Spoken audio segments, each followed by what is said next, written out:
So I will wait a minute or two for people to log on and welcome the people that are getting admitted to our session.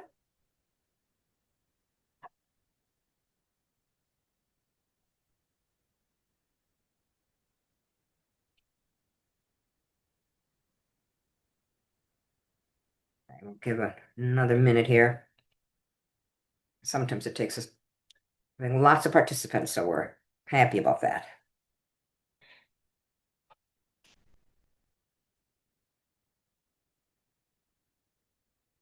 So welcome to people who are joining. I'm just gonna give us a minute and then we'll get started.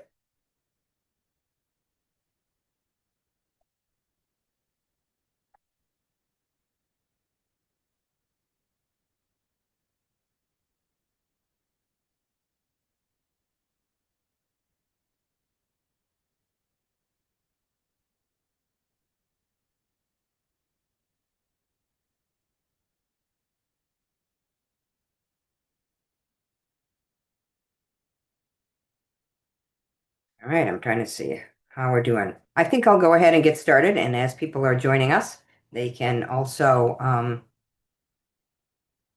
be able to hear all the things that are going on. But we'll get started while our attendees are joining. So I'd like to welcome you to the Social Workers Confronting Racial Injustice Conference, our annual conference. We're really excited to host it this year again. I'm Jenny Browngen. I'm one of the teaching faculty at the Sandra Rosenbaum School of Social Work.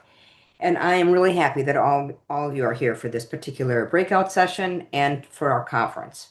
Our topic today in this breakout session is bringing racial and social justice to education, social workers as union leaders and activists. This is such a critical time for all of us as social workers, and thank you for joining us for this important discussion. We're so excited this year. We have over 3,000 people registered for our conference, so obviously it's topics that people are really interested in talking about. As we start, I would like to share a visual description of myself for purposes and for people who are just listening on not having visual, that I am an older white woman with red hair, wearing glasses, with a gray sweater and blue earrings. Next, I would like to share our university's land acknowledgement. The University of Wisconsin-Madison and the Sandra Rosenbaum School of Social Work occupy ancestral Ho-Chunk land, a place the nation has called Tejob since time memorial. In an 1832 treaty, the Ho-Chunk were forced to cede this territory. Decades of ethnic cleansing followed when both the federal and state government repeatedly, but unsuccessfully, sought to forcibly remove the Ho-Chunk from Wisconsin. This history of colonization informs our shared future of collaboration and innovation. Today, UW-Madison respects the inherent sovereignty of the Ho-Chunk Nation, along with the 11 other First Nations of Wisconsin. Then just a few Zoom reminders for how things operate today. This presentation is being recorded and will be available at our conference website at a later date. To access this presentation, you are required to provide your name and email. This allows us to log our attendees and email you information on CEUs for this presentation, which will be distributed via email at a later date. Your cameras and microphones will remain muted, but we have a Q&A feature where you can submit questions for our presenters. But please know that due to the large number of attendees, we may not be able to get to all questions submitted. I'm very excited to help facilitate today's session about the importance of union involvement as school social workers, and honored to have been in my school district's union president several years during Act 10 and the protests that were involved with Act 10 at that time. I'm currently still a member of several education unions, the AFT, as well as a WEAC and NEA. Now it is my pleasure to introduce to you our panelists today before we get started. Leland Pan is a school social worker at La Follette High School and an elected member of the board of directors for Madison Teachers Incorporated, the educator union in Madison Metropolitan School District. Madison Teachers, Inc. is affiliated with the Wisconsin Education Association Council and a member and the National Education Association.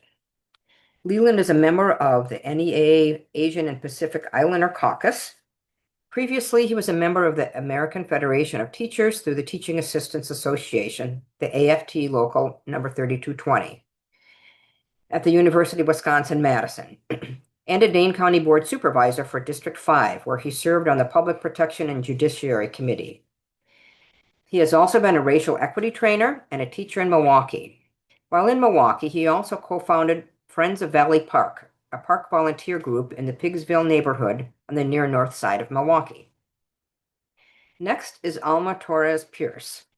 She is a bilingual and bicultural middle school social worker with the Wausau School District. She previously served as a People Services Navigator in a rural school district in central Wisconsin, supporting students and families through academic, social, and systemic transitions. Alma brings a strong background in higher education with experience in student support services, academic advising, and multicultural education. She is actively involved in immigrant rights advocacy and currently volunteers with the MLK Wausau Community Event. Her work centers on equity, cultural responsive practice, and strengthening connections between schools, families, and communities. Andrew Smith is a clinical school social worker for Sheffield Lake City Schools in Ohio.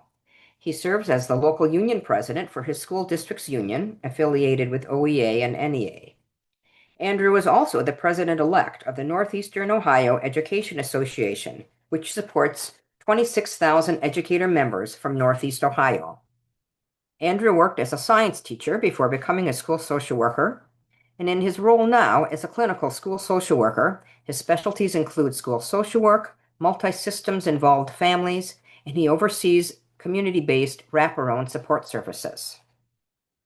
And then we have Maggie Smith. She's a school social worker at Leopold Elementary School in Madison Metropolitan School District. She has been a school social worker for 8 years, starting her career in the Wauwatosa School District. She is a faculty representative for her union, Madison Teachers Incorporated, and serves on the Diversity and Equity Committee. Madison Teachers Incorporated is affiliated with Wisconsin Education Association Council and the National Education Association. And Maggie is a member of NEA's Black Caucus. So a little bit of information about people. And so now let's get started with our topic and our panelist discussion. We're going to handle this by having several questions that I will address to all of the panelists, and then we'll have some questions that are specifically for each individual. We will also try to have time at the end to have questions, and so be sure to put those in the Q&A. And again, we'll do our best to get to them as we can. So for the first question, we're going to start with Maggie, and I'll start the question. And remember for the panelists that the first time you speak to give just a brief description of what you look like as people that are either listening or not able to see it. Each of you is bringing a unique perspective to our discussion. What suggestions do you have to other school social workers about why they should be a member and active participant in the union? What are some specific ways to be more involved? Maggie, go ahead. Good morning. My name is Maggie Smith. I am a 32-year-old Black biracial woman. I am currently who uses she, her pronouns. I'm currently wearing a dark brown sweater with white stripes on it, and I have brown curly hair that I'm wearing on top of my head in a ponytail. I'm wearing gold hoop earrings, and I have a gold nose piercing as well. Thank you, Jenny. So my kind of some background of why I got involved in my union. I am a third generation union member on both sides of my family. My parents and my grandparents were all active union members. And so before I even knew the complete scope of what a union was, I knew it was important to join my union. I was always told with the messaging, if you are part of a workplace that provides union membership, that you should be a part of that union because unions provide protections for our labor, and our labor is very valuable, and that you deserve that. And as I've gotten more active in my union, So I joined right away 8 years ago when I started at the Wauwatosa School District outside of Milwaukee. Um, and as I became more involved in my union, I realized that unions are you. You make your union. So unions are bigger than just providing those important workplace protections.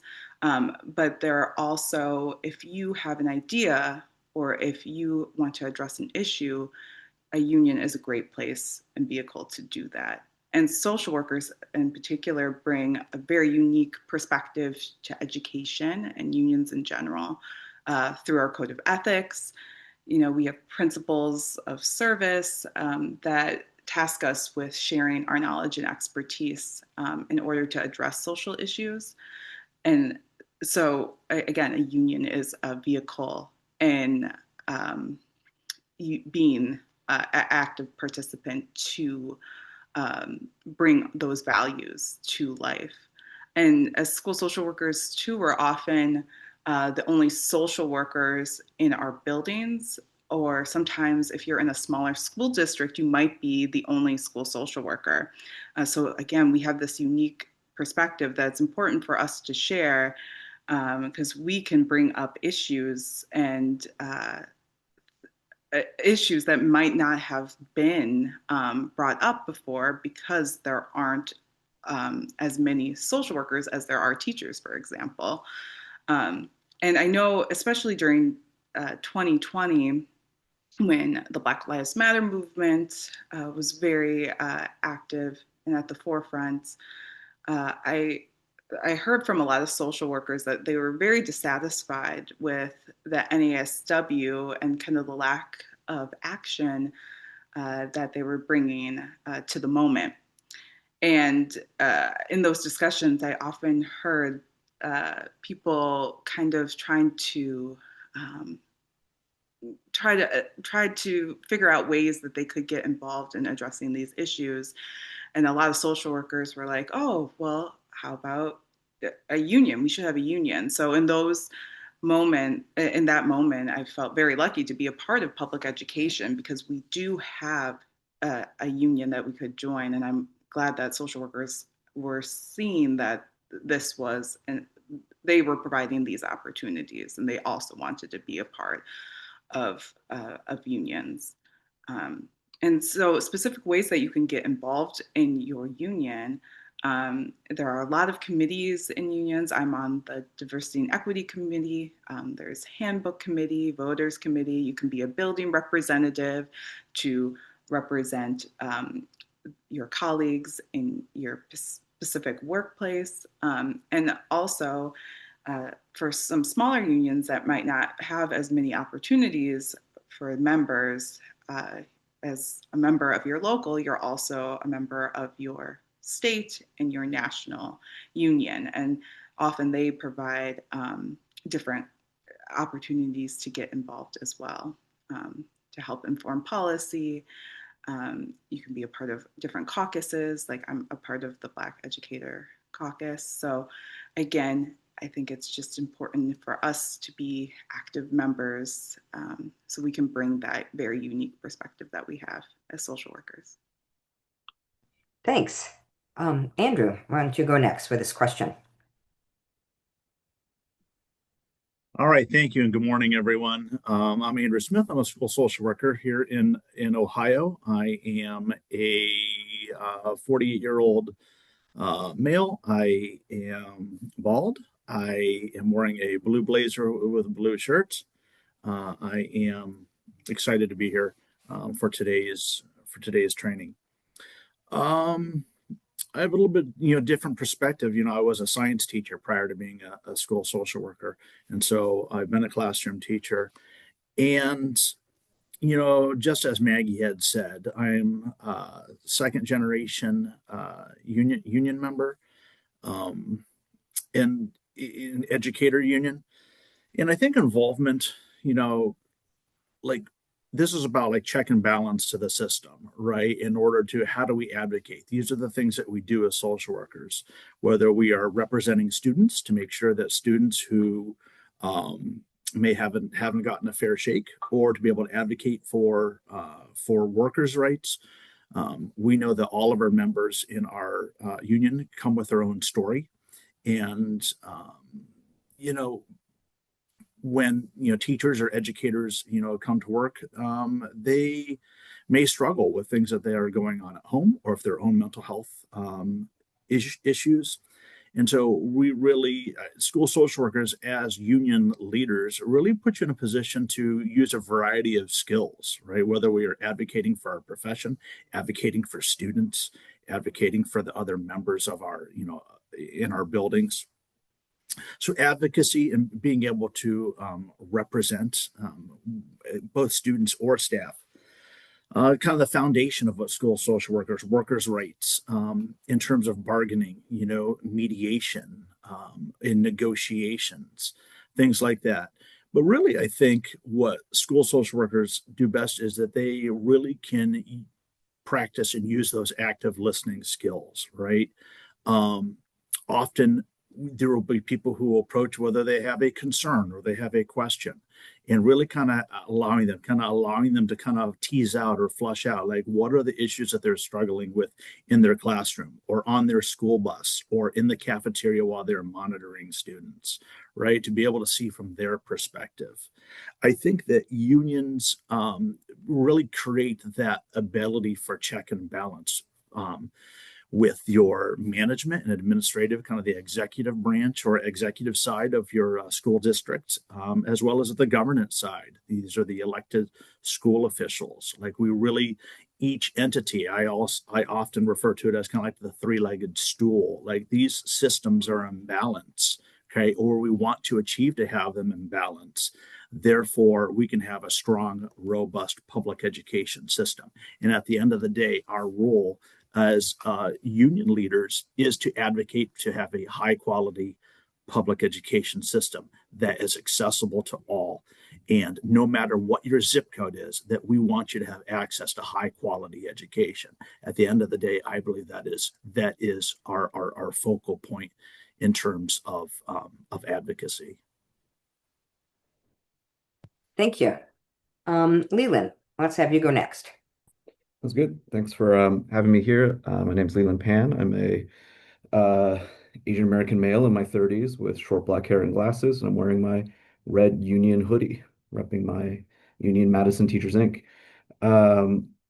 So I think something to emphasize that both Maggie and Andrew brought up is just, again, emphasizing that we can't fulfill our duty as social workers to advocate for social justice without workplace rights and protections, right? If you're not in a union workplace, you're an at-will employee. You can be fired for any reason. And sure, legally, there are reasons, there are allegedly protections for you to not be discriminated against, to not be, pushed out for your viewpoints or for your advocacy. But when you're at will, there's no way to challenge administration for doing it in other reasons. For example, you're a thorn in your district's side in a non-union school, and instead of pushing you out for that, they'll just say, well, you were a minute late to work 3 times in a row, see you. So so first of all, just at the forefront, even if it's a pretty it feels weird sometimes in our profession to advocate for ourselves, because we're a role that is very much an advocate for others. But it's important to recognize that we can't do our jobs if we're not advocating for our rights, right? And then I think Andrew and Maggie did a good job of talking about, I think, ways to officially be involved, right? Many unions have infrastructure to connect with other people, to build those relationships that are the core of organizing for better conditions, that are committee work and infrastructure work that help keep your union strong. But also, at the end of the day, a union, as Maggie said, it's a democratic institution. If you're in a union that maybe only does the bare minimum around legal supports and hasn't taken on issues or hasn't advocated on these macro things that we as social workers have a unique lens on, right? We can get the ball rolling. This provides you the infrastructure and space to have these conversations and find like-minded people. For example, Madison Teachers Inc. Uh, they had a hard time during COVID recruiting in MMSD student services staff, social workers, nurses, counselors, psychs, and made a change to hire these staff at a different level on the pay scale, right, at a higher level to try to increase how enticing it is to work for MMSD. They did not bump up any veterans to match that pay scale, right? And as an aside, advocating for a pay scale is one of the ways in which we as social workers can benefit from a union workplace, right? I've worked in a non-union school, and we discovered in a school that everyone individually negotiated their salary. We had people pool their information together, and we discovered that the white males employed at that school, Carmen schools in Milwaukee, were paid on average higher, and that staff of color were paid the worst on average in that school, right? Which reflects years of research on HR practices, right? Anytime negotiations about salary is not transparent and is done by individual negotiation, white males tend to feel most confident in advocating for their own salaries to be higher, right? So first of all, union prevents racial and gender bias in terms of pay. So then to hire people in our district and bump everyone new up without bumping the veterans up, you kind of take away some of that fairness. So and the nurses were entirely left out, which I think was a travesty because, during COVID, it's not like we didn't have a nurse shortage either. Our nurses went to union leadership, and union leadership was overwhelmed. It was a crisis, and I think many nurses were frustrated at the lack of movement.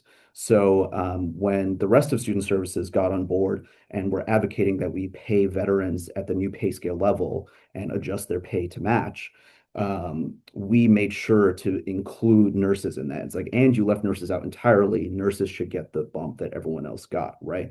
And so this effort wasn't done directly through committees, though obviously our handbook negotiation committee was very supportive.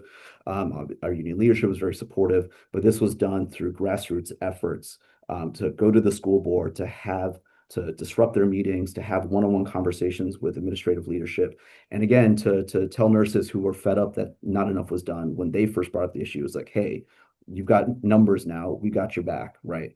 And so a union provides that sort of collective power, right? Without a union, it would have been much harder for us to find each other's content info, to find time to meet, to these basic building blocks, the boring stuff behind the visible organizing, right? So that really highlights the importance of a union to our role, and also highlights maybe a little bit about our unique approach, which I think as social workers, we're much more likely than the average person to see the macro issue and to see the ways in we are systemically and collectively oppressed, and to advocate for solutions that bring people together instead of pitting people against each other. Thank you. And Alma, and with your perspective on things, what would be for answering for this question? Sure. Good morning, everyone. My name is Alma Torres Pierce, and I use she, her, ella pronouns. I am a 41-year-old Latina with dark long hair and glasses. I'm currently wearing a heart-stamped sweatshirt only because I am freezing, as I'm sure we all are. And so I wanted to share a little bit about my district. I am currently located in central Wisconsin. My district roughly has around 7,800 students.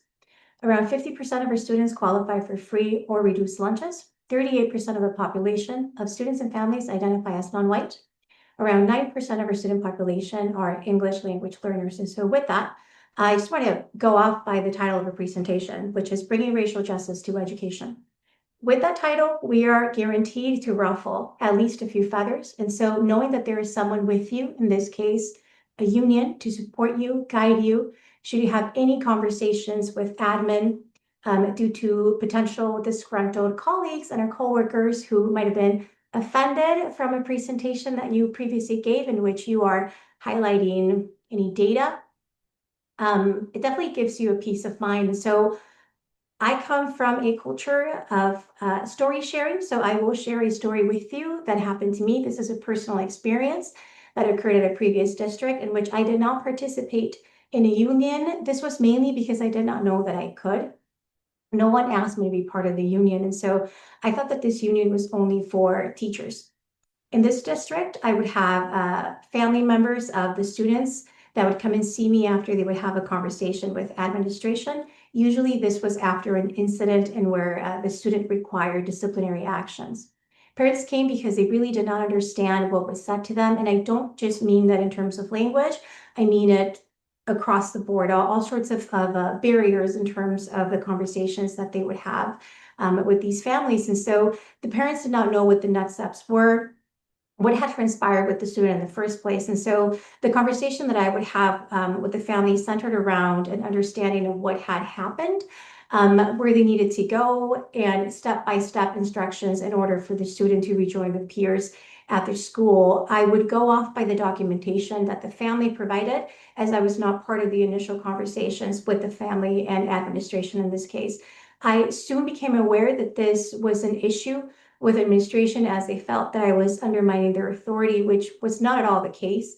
I would like to highlight Standard 11 and Standard 12 from the National Association of Social Workers Practice Standards. For school social workers, number 11 is interdisciplinary leadership collaboration. Number 12 is advocacy. Had I been part of the union, I would have asked a representative to come with me to many uncomfortable meetings that I unfortunately had that were mainly based on assumptions. I would have had my anxiety reduced quite a bit by their presence, as well as any defensiveness that I might have felt. In terms of specific ways to be involved, I would say that the simplest and easiest way is to become a member. Meeting with your building representative, asking questions, attending their monthly meetings, and ultimately becoming elected for leadership roles. I do want to say this is my first year in a union, and so I'm still learning, but it's very nice to know that that I have someone to go to when I have questions or any concerns. Thank you. Well, thank you for everyone. I think we're starting to hear some different perspectives as well as some common themes, which is very important to hear. And the power of the collective group is a huge one that is overriding everything. Our second question is that as we look at overall racial and social justice issues and advocacy needed in schools, how can unions lead in the needed efforts? What are some specific racial and social justice issues you have addressed through your union? And Leland, for this question, we'll start with you. Yeah, so there are the possibilities are infinite, right? And I want to start by saying that unions are not and have not historically inherently been like racial justice organizations, right? I think there may be people on this who have had negative experiences with unions, and some of the rhetoric I think is rooted is in bad faith, and some of the rhetoric is rooted in reality, right? Like I think about Milwaukee Public Schools history and the fight for integration in Milwaukee Public Schools. And I think that the Milwaukee Teachers Union in the 70s made some critical mistakes that to protect what they viewed as their teachers, but were really white teacher interests in ways that were at the expense of students of color, right? And I think that Milwaukee's school landscape is still reeling from those kinds of critical mistakes. So it's important to recognize that unions are potential tools for racial justice, but only if we leverage them correctly, right? So we have to, they're democratic institutions. If the democratic will of its membership is not advocating towards this goal, right, we need to change that. So I think we all play a role. If you're not satisfied with your union, if you feel like your union's leadership does not take these things into consideration, we have to get involved in these organizations, right? Again, and it's important not to also write off a union because the current leadership, say, is not on board, right? Precisely because it's a democratic institution, right? So on my end, I think even fighting for a union in a non-union school has produced results when it comes to racial justice. For example, at Carmen, we had a union drive that we lost, but in the process of that, we found that my building principal was really putting this pressure on two staff of color, two women of color, specifically, and that this principal seemed to have a particular difficulty with women of color stood up to him, shall we say. And through working with a union on a union election, we even filed a formal unfair labor practice with the NLRB, the National Labor Review Board, and won, right? So, and put that administrator on notice and changed his behavior. So even the act of organizing can help protect staff of color. Unions, again, provide the infrastructure to collaborate with community groups, right? It's one thing if you're at a non-union site and you go one-on-one with a grassroots organization fighting for racial justice. It's a different thing when, as an organization representing like hundreds or thousands of members, you go and collaborate, right? Imagine a world where there are federal agents coming to school dismissal sites and trying to kidnap students and tear gas kids and attacking staff members who are protecting their students. Imagine that world, if you may. Right, where a union provides you the ability to collaborate with some of these grassroots organizations. I think the Minnesota Federation of Educators has been, Minneapolis Federation of Educators has been a huge part of organizing protections for students in organizing efforts to resist this kind of overreach. I think something to keep in mind is focus on the campaigns of your community. What is specific to your community? There's no official roadmap on how your union advocates for racial justice. If your community's specific issue is immigrant rights, right? Like what are ways your union can connect with the infrastructure that's already there? If your community specific issue is school privatization, right? What are ways that you can leverage your connections? I think unions provide so much. For example, to provide another example, last year, May Day, in Wisconsin, historically, Milwaukee has a very strong May Day action to protest for workers' rights and immigrant rights. Students walk out, communities walk out, businesses shut down. And Madison, because of the limitations to Voces de la Frontera's infrastructure, often has an action May 2nd. This particular year, May 2nd was a staff-only day. And again, it just doesn't resonate as a day of actions on a separate day. So our students independently wanted to organize a May Day walkout, right? And our union provided some infrastructure in terms of meeting spaces, in terms of food for students that have this planning. Staff members joined in collaborating. We were marshals to protect our students, right? Our union had funding, had connections in ways that could help protect our students who organize. Compare that to right now, Augustin Prep in Milwaukee, a private school founded by a Republican-leaning business person, is threatening consequences for their students who want to walk out, right? At the same time that Milwaukee public schools are walking out every day against ICE, right? And so at a private school like Augustin too, even if students wanted to risk that, staff have very little power to support their students because their administration has all the power to crack down on staff. So there have been some advocates for non-union private and charter schools who have leaned on history like the 1970s with the Milwaukee Teachers Union to say, hey, unions have protected bad teachers, have protected racist interests before, and we need a school run by people of color, like free of those bureaucracies. And it's like, in reality, what happens at non-union schools is that staff and students do not have the protection to speak their minds. If you are in a union that you feel isn't doing enough, just remember that it's a democratic organization and you have the power to change it. Thank you. Some great examples. Appreciate that. Alma, what would you like to add to this question? Absolutely. So at the outset, unions through collective bargaining can help shape the language of contracts, ensuring culturally responsive teaching and anti-racist professional development, but also following through ensuring that the district is including this type of professional development, whether that's in service or throughout professional development days, which I think we have 9 in my district. This is important as there are some staff who you may all know have been in the role for 20 or plus years. And there's also new staff that might benefit from this information that might not have had the opportunity to learn.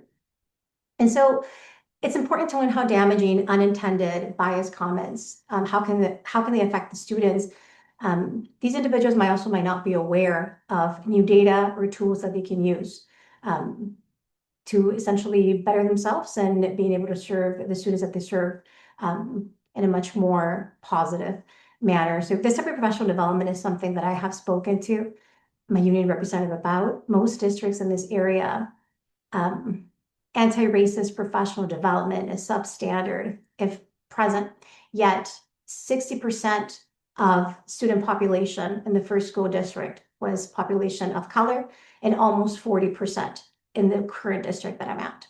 I've offered presentations to my building. I've advocated for community groups to come and speak to our entire district. I do want to add that I'm only one person, and I do need the support of the union. I need the support of my coworkers, and I need the support of my colleagues. It's important to note here too that this is heavy work within itself, but as a person of color, it carries an additional emotional and psychological weight. There is often an unspoken expectation that as people of color, we are supposed to educate, translate, advocate, and absorb resistance while still carrying a full professional workload. Without the union, without institutional backing, this labor just becomes too heavy. We're unable to do it. Thank you. Yeah, some really important points for sure, and expectations, extra expectations. Andrew, what would you like to add to this question? I think that Maggie said it in her part of her last response is that, you are the union, right? We hear that slogan, you are the union. And I believe it to be accurate, right? Often as a local president, and our local has 125 members. It's the size of our certified staff here in our school district. People, I've heard before, like, what is the union going to do about this? What's the union going to do about this? And my response is, I don't know. What are we going to do about this, right? What is going to be our position? What kind of things are we going to, what action are we going to take, or what strategy are we going to use? And unionization is really about making sure that there's a process, right? In terms of people say, oh, unions protect bad teachers, unions protect bad employees, when in fact, my role as a local leader is to make sure that our negotiated agreement, and it is the rule book that is negotiated with by both management and labor, right? To make sure that that is followed, that people get process protection, that if there is an issue, they have a right to be heard. They have a right to have an appeal process, to be able to speak their mind, to be able to advocate. I'll often hear that, from people who are misinformed about continuing contract or tenure rights of staff members, specifically here in Ohio, that protections such as continuing contract and tenure allow educators to be able to stand up to fight for their students, for when students are being unjustly disciplined or are being targeted, for us to stand up and to be able to advocate and to support our students. It also allows us as a union leader in order to help our members, educators who are coming to school with mental health issues that need to take a leave that is prescribed in the contract, to be able to navigate that process. That way they can take care of their own mental wellness in order to come back and be the best educator they can.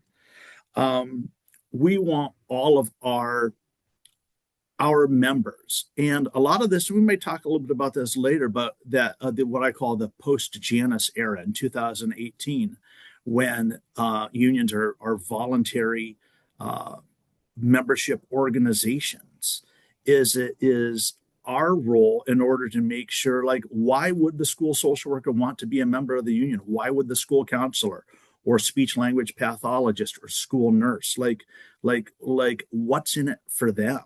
Right? We've got to be able to look at what supports and things that we can guarantee that master agreement, whether it provides a contractually protected duty-free lunch, and when that is scheduled, and those things are up for discussion, or if it's contractually protected planning time.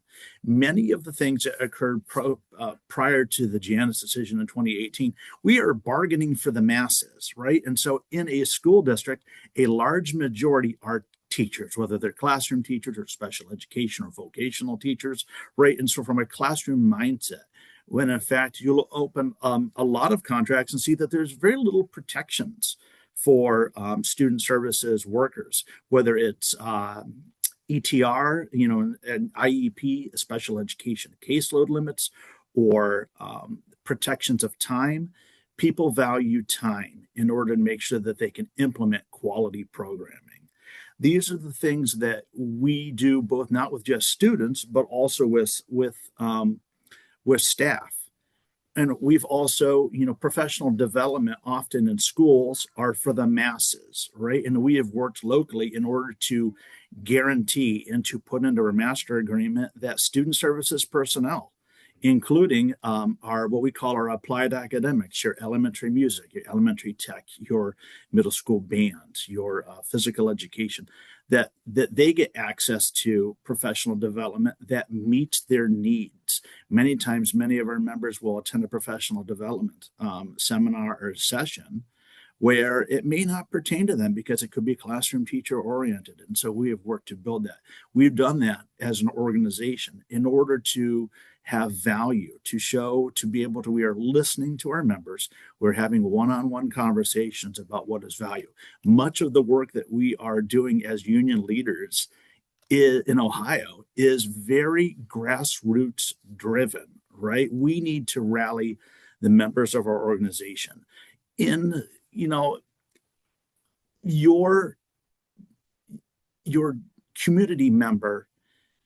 Research has supported that they value their local teachers. They value their local school employee, right? We want to empower. We want to be the experts. We are the experts. We want, when people are asking for opinions or questions or they're looking for insight, listen, we want them to look to their local public school. And we often found that begins to build capacity, whether it's through partnerships and coalitions and task force that Leland was talking about, or at a large, maybe a legislative or advocacy, approach.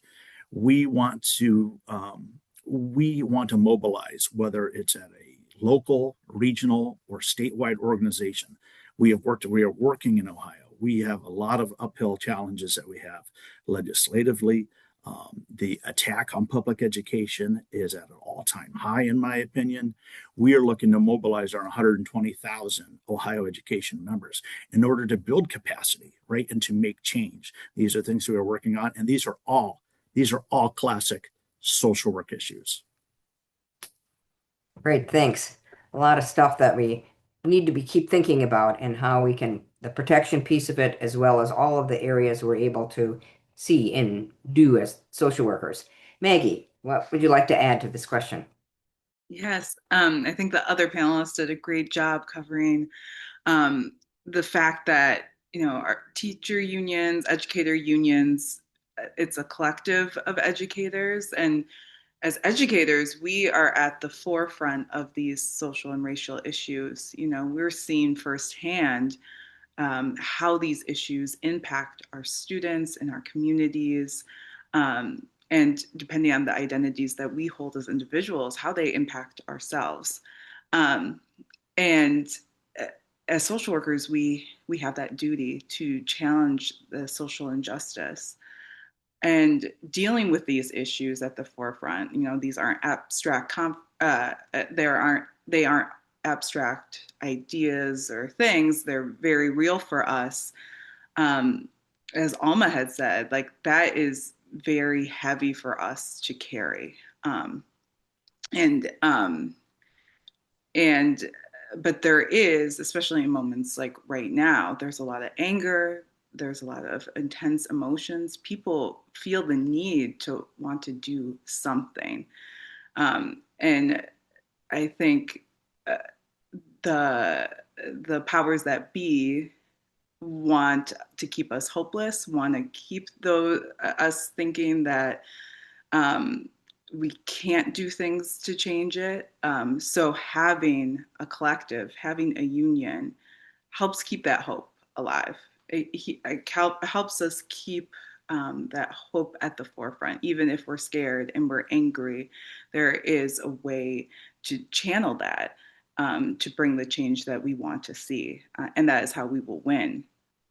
Because, yeah, it can be overwhelming to think about these issues. They're huge, they're systemic. We can't do it by ourselves. And so having people who have like thing or have common values, and there is that infrastructure within that union to be able to address these issues. I like the saying of you don't have to do everything, but you have to do something in these moments of injustice. And just knowing that you don't have to take it on alone can keep that momentum going. And it brings sustainable and lasting change. When I started in Wauwatosa, a smaller suburban school district outside of Milwaukee in 2018, I remember meeting with Black families and them being very dissatisfied with the lack of representation of um, the Black community within the schools. At the elementary level, there wasn't like an acknowledgement or celebration of Black History Month, and so I really wanted to dig more into that during my first year. And it wasn't something the school district itself was really pushing for. And even within my local union, there wasn't too much conversation around that issue. But I started to learn more about Black Lives Matter in Schools Week. And the reason I was able to learn about this was because of the Milwaukee Teachers Union and MPS, and also the Madison Teachers Incorporated. They were hosting trainings and they were providing resources and toolkits. So even though my local didn't have it at that time, there were still other unions that were providing this very necessary professional development and tools and trainings and resources that were really important to have. So I was able to bring those into my building and to try to build a structure of how we addressed the issues that our families were bringing up to us. So again, yeah, just having that collective power is really important in these moments. Well, I think that's a real important point to also think about as when there's been social change and social issues that the community or the group of people are supporting the change in. It's sort of like the old phrase back in the 60s of like power to the people. The collective people, that's like the collective union, also is the support. And you're not doing it alone. You're not targeted. And if you're targeted, you have other people helping you through the process. And I think also Maggie brought up the point too, and the idea that the union it goes beyond necessarily your own district. Some of you might be, that are on this call on the Zoom session in a district that doesn't have a union. And Leland, I know you gave examples of what you can do if you're not having a union, or reaching out to the broader group of the state organization and NEA and the information that they have and trainings that they have. And I think that broader level is another way. We have a couple questions that people have put in there, as well as questions we wanted to ask here. I guess if we will get to these individual questions, but one that had just popped up, Maggie, with what you were just been talking about if you could speak on what you recall of the parents' ability to uplift morale in their unions. Ideas, did parents at all get involved with issues going on when, as you talked about parents feeling upset of how things were handled? Is that anything that you have any information about? Yeah, Yeah. So when I joined and I was going to speak to this in my next question, but Wauwatosa, when I joined in 2018, didn't have very big membership. In my building in particular, I was one of two union members in my particular building. So membership was very low. And so my focus was really trying to understand why the membership was low, and also how to get more people to get involved in the union. And so I definitely think because we didn't have a strong union presence, it was hard to collaborate with communities and families, because we didn't have the people or the numbers to really organize our efforts. Um, and so it felt very like some of the work that we were doing, it felt very siloed. Like the families were bringing up concerns to me, and then I was kind of bringing it into the building. But I think if I was there longer, and just really recognizing that, and how did we trying to think of ways of how to make that a more sustainable change district-wide and union-wide, and how to connect the union with families. Because sometimes it feels like it's families versus educators and workers. So I really would be interested in how to bridge that gap between the two, to show that we have common interest. How do we build power together instead of against each other? Well, thanks. And I think then I'll get to Alma's question because I know it kind of leads in that as well. And we have several other good questions that I know for the panelists that will in looking at ways that we can get organized and particularly if you're in a workplace without contracts right now. But let's start with this particular question, Alma, about when school social workers identify patterns of harm toward refugee and newcomer students and their families and work to bring in community agencies to educate staff, what role can unions play in supporting this type of work, and how can they help shift school culture toward greater accountability with racial justice? Yes, so I do want to say my building has roughly around 700 students. From all staff, there's only 5 staff of color. And so part of the reason that I think I have identified some of these issues is because students feel comfortable coming to me. I'm also aware of their situations, if you will. I ask those questions, right? And so I would say that a way in which unions can assist would be to not just hire, but actually put an effort, a strong effort into hiring professionals of color, but also supporting them.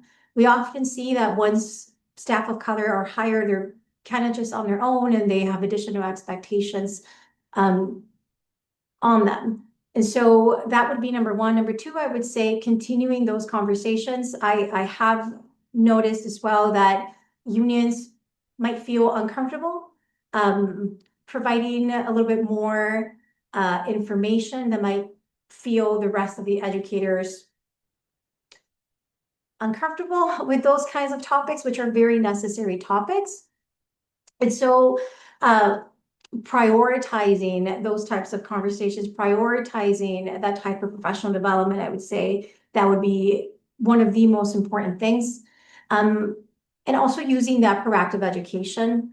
I feel a lot of the times schools have more of a reactionary approach instead of proactively having those types of conversations. And while I understand that you cannot have all the conversations about all the potential harm, I do feel that racial harm has not been eradicated, although people might feel that it has not, whether that comes from staff, peers, policies, or systems. And I think that ultimately unions have the power to normalize racial justice as essential and having ongoing work rather than optional or crisis-driven initiatives. Thanks. Um, I'd mhm. also add, Jenny, is that, Yes, absolutely. agreeing, with Alma is that, as a statewide educator union, we have resolutions, and these are our conviction statements that are our belief, like in what we should be advocating and what we should be embracing, and the things that we should be doing in terms of activism. Right. And these are things that are approved by our members, right, from our representative assembly. These are the things. So when we talk about supporting newcomers or refugees and things like in terms of immigration, these are already a part of our resolutions. So every union in your state, right, that is under the umbrella of the organization, whether it's Wisconsin or Ohio or Pennsylvania, like we work to continue to move the needle, right, to make change and things like that. And I can often say that lots of times local presidents are in a certain classification, such as that they are a classroom teacher, or if you work in a classified union, like your leader could be a bus driver, right? And what we should be doing is we want to be active listeners, right? Because we, like, many times we want to do what we do best. We should be educating. We should, if you are not active in your union, you should be advocating for the populations, right? You should be help educating people about what things you are seeing in the field on how to kind of create these coalitions or alliances, right? So some of these beliefs, they already exist. It's just each local, we need to educate the local leadership about action that we think we should be taking. Well, and adding on to that, Andrew, if you could also now address, are there ways in which school social workers can be involved in the union should they wish to take a more advocacy role at a legislative or collaborative level rather than just at the local elected, which also gets a little bit into one of the questions looking at how can we really address the common good when workplace individual one might not have a particular contract. Right, sure. And I was thinking about some of that. I saw that answer in the question and answer. And I want to try to, how can I make this concise? Because we could probably talk for a half hour about this, what we're doing to try to mobilize our local union. And it's really, I think, about finding everybody's expertise, right? Not everybody wants to be a local president. Not everybody wants to be involved in contract enforcement. But in terms of school social workers, like I think Maggie and Leland may have talked about prior, is that there's so many opportunities, right? The union is a vehicle, right? Is a vehicle for change. And whether you are at a committee level or that you are at a legislative kind of advocacy level, we screen state House of Representatives and state senators for endorsement to have an opportunity to participate in that process, where every local has a say in how the screenings are operated and making sure that their voice is heard. We know in public education, every decision is a political decision. We know what is coming out of the state capitol, right? Many of these things are made. These laws are created by people who have no idea what is going on in public education and public schools today, right? We have got to be able to communicate with our elected officials, especially when you are a constituent. I often have conversations with our state representative, our state senator, in order to advocate, like what could be the impact of a law that is being considered? What kind of ramifications could it have at a local level? So kind of a legislative or collaborative approach. So I would say to folks who are saying, hey, like, I want to be involved in my union, right? I want to be involved, but I'm not sure if I want to be the person defending or be able kind of doing that contract enforcement or progressive policy kind of thing. We want people to be say, hey, I want to go maybe to the next level, whether it's making kind of these committee work or be able to advocate or participate in trainings. Regional and state unions really offer a wide variety of training that is really specific to these issues that we're dealing with. Well, thank you. I think again, looking at that, the global, the local and the state and the national and the level and community focus. And Maggie, you talked a little bit about when you were at Wauwatosa, and it also ties in with one of the questions that have been put into for us to think about how looking at the concerns and needs of the community, that sometimes that's the organizing that certainly is done by the Chicago Teacher Union, and the idea of really focusing on that as you look at like in Wauwatosa, that it would be like many of the suburban communities have become a little more conscious of issues of racial inequalities in recent years. But what are ways a stronger movement could help with communities that maybe there might be more pushback from the local politicians, as Andrew was talking about, that the politics that are there, and how can we do that, and ways of organizing using particular organizational models? Yeah, so like I mentioned previously, I had joined the Wauwatosa School District in 2018. And Wauwatosa is a suburb of Milwaukee, right next to Milwaukee. It's predominantly white. It's socioeconomically middle to upper middle class. So it was a very interesting time for me to join the school district. When I first kind of was, like I had mentioned in my previous answer, of like addressing concerns that some of our Black families had with lack of representation within the school, and exploring that Black Lives Matters in schools curriculum and some guidelines. When I was bringing it up to district people, I was kind of shut down. I was told that at that time, the community wasn't ready to take on these issues or address these issues, which I found very interesting because, I mean, they didn't have any evidence to support that claim. And also, I mean, these are issues that have existed forever. So to say you're not ready, when it should be the mindset of how do we get ready to address these issues.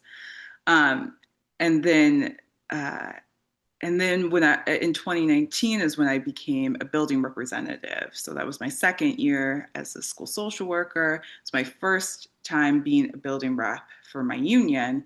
And so I was really learning as I was going. I didn't know all the ins and outs of how to be a building representative. Again, knew that being a part of a union was important, but didn't know all the ins and outs. And that's how I was learning that, like, I am my union, and if there are certain things that I want to change or want to see, that I could, being an active member is a way to address some of these issues. And like I said, we didn't have a lot of people in the union in my building. I was one of two, and I think I was able to sign on a couple other members at the time. So we didn't have big numbers. And then 2020 happened, and the pandemic, and we went into lockdown. And not only were we dealing with the pandemic, but also the murder of George Floyd happened, and there were countless examples of police brutality and police murder that we were seeing. And again, because we were stuck at home, a lot of the Wauwatosa community, they could not escape this. Like they were really seeing this firsthand for the first time. And in Tosa in particular, they had a police officer at that time who had murdered 3 people between 2015 and 2020. So again, it was right in their own backyards. They were dealing with this. And just kind of like what we're seeing right now, back in 2020, the community, Wauwatosa, they were angry. They were scared. They wanted to do something. So a lot of different organizations and groups kind of were popping up. There was like a Tosa Moms group to address racial injustice issues. because again, they were really coming into this racial consciousness, um, it was good to see that energy. But our district was then kind of scrambling because, again, when I was bringing this issue up in 2018, they weren't really wanting to touch it, but because they couldn't ignore in 2020, they were like, how do we talk to our kids about these issues and how do we address these issues? And they didn't have the resources, or they were scrambling and putting together things very um, um, messily in order to address these issues. So I think if our union was stronger, we would have the ability to organize. Because just because you have a bunch of people in something doesn't mean that you're organized, but you do need people to organize. And I think my hope, if I was there at the time, like being able to get more members and also to mobilize them to collaborate with the outside groups that we're seeing that we're forming. Like we could have come together, done some actions. I mean, we had our own resolution that we put for our union, but everything was kind of being done in silos. A lot of the same work was being done. And so it kind of weakened the momentum, and weakened our ability to address the issues. Also, at the time, I was a part of a staff of color affinity space within the district. It was not part of the union, it was different. But again, there wasn't too much of a bridge between the union and that group, even though there were a lot of shared values, a lot of the same things. So I think with a stronger labor movement, we would have been able to integrate all that together. And TOSA, we went back to school in person pretty quickly. And the fall of 2020 is when we went back into the school buildings. Even though our union took the stance that we did not think it was safe for ourselves, for our students, for their families. We didn't have the infrastructure. We did not have the resources to properly address this. And also the staff of color affinity space I was in also took the stance of not wanting to go back in person full time because we saw firsthand how COVID had devastated and continued to devastate communities of color.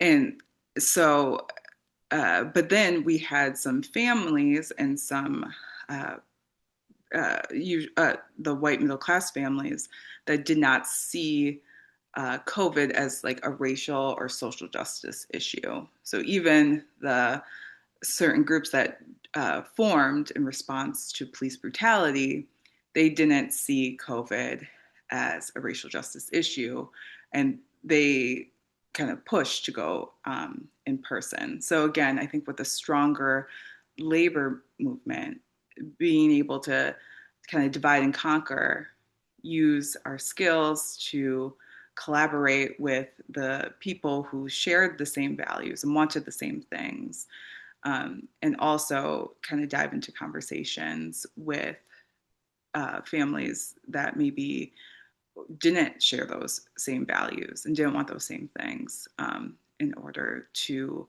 like, how do we address this issue together, instead of it being like, we're the union here, this is a group over here, this is a group over here. Like, I think a stronger labor movement would have brought it all together. Thank you. And I know I want to make sure that to get to this particular, circle back to this question, and ask Leland, and then have some time for some closing comments from each of you, or any of the particular questions that you see that that speak to you to answer. But I guess the idea, Leland, we're looking at in particular today of why school social workers should step into these roles besides our code of ethics. And that so school social workers have unique training that can make them especially skilled for union work. And how have you responded to student services and social work staff who are dismissive of union involvement due to factors like feeling excluded by the focus on the teachers, historically regressive stances, which I know that you have talked about before? And how do you leverage your social work skills in your profession's unique strengths? And then we'll have a chance for others to also kind of address this idea of why as social workers that would be the case. Yeah, I think there's a lot of parallels to a union organizing or any type of organizing conversation and what we do as social workers, right? So I think about it like, say, a typical conversation I might have with a high school student is, who may, let's say, struggle with emotional regulation and did something in class or did something in school that was maybe unsafe, something like that. Our conversation delves in, tries to get to maybe the root of the issue, right? And oftentimes you get to the issue, the why the student's emotionally dysregulated. There's a totally justifiable, understandable reason, whether that's a specific incident, whether that's like historical trauma, and lack of whether that's need, if the student is hangry, right? So, and the conversation then after identifying the root cause redirects towards, well, what actions would really address your interest, your need, that like affirming that, I get why you're dysregulated. Like you're not a bad person for being dysregulated, but like what, how do we actually address that need in a way that benefits you and also like doesn't put other people in harm's way, right? So I have that conversation with high school students all the time. And then similarly, as a union representative, like I'm having conversations with teachers that I think have some similarities, right? So teachers are emotionally dysregulated because their work is super hard and they're overwhelmed and student behavior is really burning them out, right? And it can be very easy then for the teacher to say some things or do some things that put the blame on students, right? And then recognizing, so as a union rep, I'm not there to be like, you're a bad person for like, blaming the students or something like that. Like it's a frustrating job. I'm fortunate to have also been a classroom teacher, so I know intimately why that can be frustrating, but then redirecting that again, right? The real root cause here is that your working conditions suck, that you're not given the supports you need. And that's not the student's fault. That's, our system's fault. And redirecting, don't blame students. How do we address these systemic factors? Is our district respecting your prep period? Are kids' needs being met, right? Will your kids' behaviors go down if we meet your student needs? I think this goes to the question that Jenny, that you had brought up to Maggie about sort of like the social justice organizing model, right? Recognizing that as as a union, if we're fighting for the causes that benefit the community, that benefits our working conditions, right? Chicago Teachers Union was brought up as a union that has effectively leveraged this model, right? Chicago's teacher union has advocated for more affordable housing, right? Of course, if our families have stable housing, we will see first, it would benefit our students, obviously. It would benefit their ability to engage in school. But it would also benefit our working conditions, right? Like students will be less dysregulated. Students will be able to pay attention more, be less disruptive in class because they have their needs met, right? So absolutely. Like we have to recognize that fighting for these community causes benefits our working conditions. Madison Teachers Inc. has taken a stance fighting for universal free meals. We're a district that is majority qualifies for universal free meals, but doesn't have it. And the argument is cost, right? But not only would it benefit everyone to have access to universal free meals and improve things like student behavior, student engagement, less hall wandering as kids seek snacks from wherever source they can find it.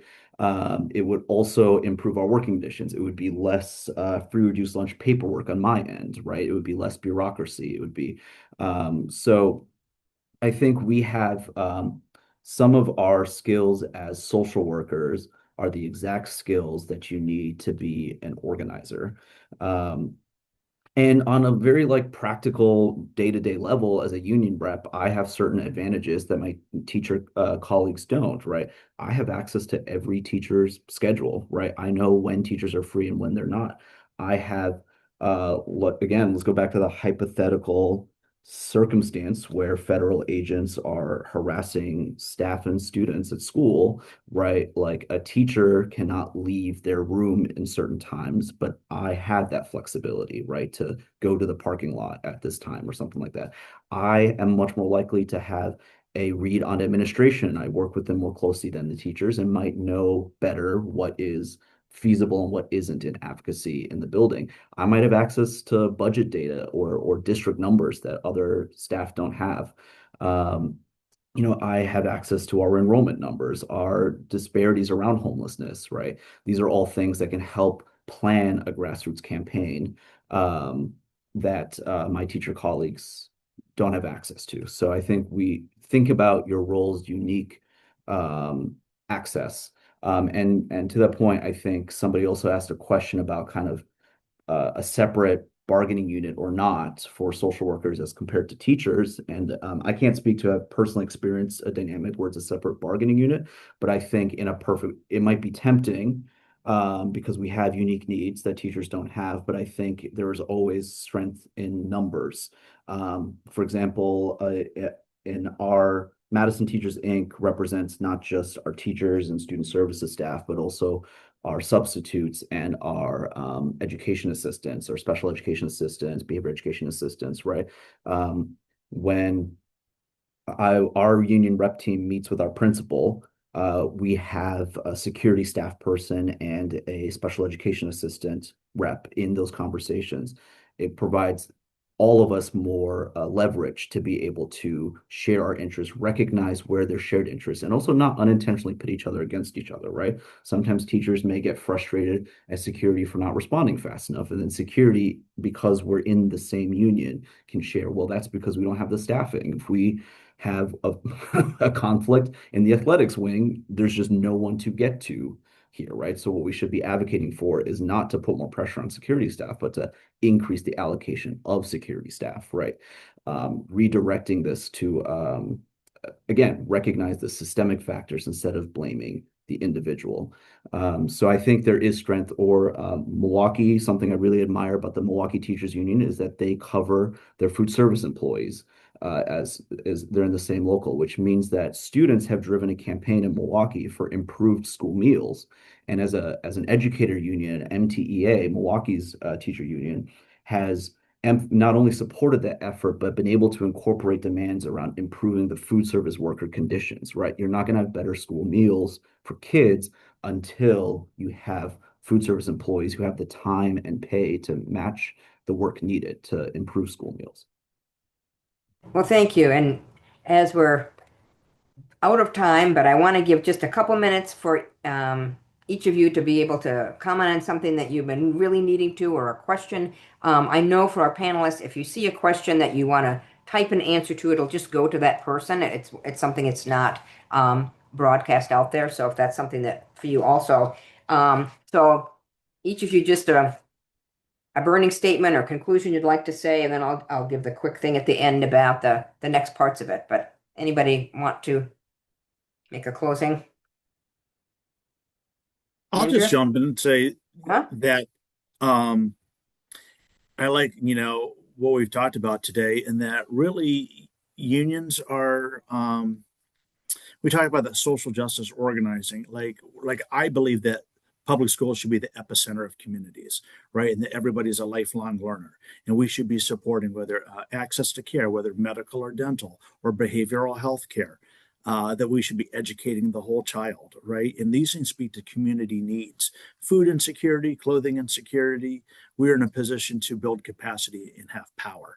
And I think that the stronger we are as an organization, and there's pros and cons to having separate bargaining units, but in terms of capacity, we can do more when we are united together.